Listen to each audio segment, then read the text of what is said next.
There is a very real sense that Denise, Lisa, and Scoopin just hitched a ride and cut me loose at the very end. Good on them. It's a game.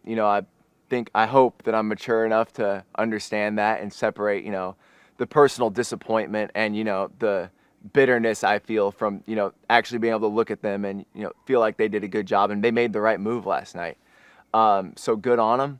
They definitely hitched a ride though. And it stings. I think I was playing the best game. I think I had this thing in the bag if I could have gotten one more piece of parchment with Denise's name on it last night.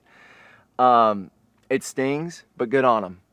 It's a game. I understand that. Well done, guys. But doesn't mean I'm going to be happy about it tonight.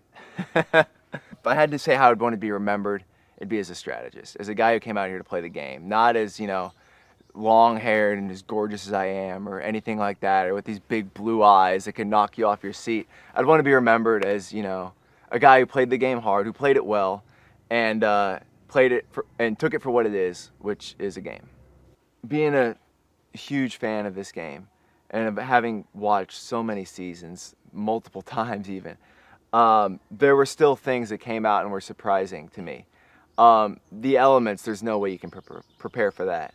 Other little things like just the nerves and challenges and the scale of the entire experience.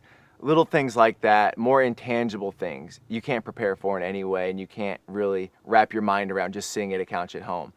But I think, I'd really thought through a lot of how the game would work just from almost like you're reading out of a book point of view, almost like you have a librarian who knows a lot about a subject, and then you ask them to do it, and a lot of times they can't. I feel like I did it. I had all this knowledge, and I was able to apply it well. Some people out here this season just couldn't do with all their knowledge, just didn't really play the game well.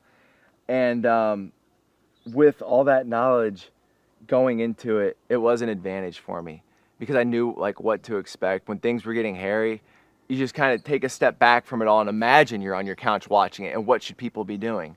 That was a great asset to me to have that calm of mind sometimes. Like, well, if I was watching this on cable, what would I be thinking? If I was that guy, what would I be doing? If I'm kicked back with a beer, at home watching this. That's something I used and something that really played to my advantage. And yeah, being a fan definitely helped me out in a few very specific ways, but in a lot of general ways too, and really was a large part of my success out here. As an experience as a whole, I came out here to play a game and I lost a game. It's still fresh on my mind, so it's hard to look past a lot more than that. But the experience, I got things out of this that I didn't come in here expecting. A couple of the reward challenges, there's no way you can put those things into words. They're just moments in your life that you can't buy. Getting to drop off a crate of toys to a village full of kids, that really might be something that directs my life once I'm out of the Philippines. Getting to swim with a whale shark and just run my hand down its back. I mean, how many people in the world can say they've done that before? It can't be, more than, 50.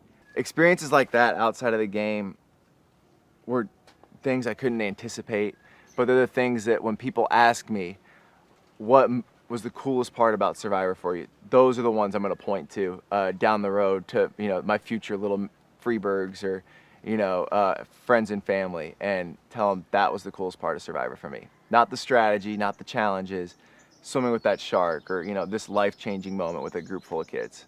So I got more than I bargained for coming out here. I really did. If that option was given to me to do it again, you'd give me a week to eat some protein and I'm good to go, is how I feel about it. Give me another shot, especially going out on day 38. The fire, it might have been low before that. It just reignited. You get that close and think you have it. Going out on day 38, if anything, makes me want to do it again even more.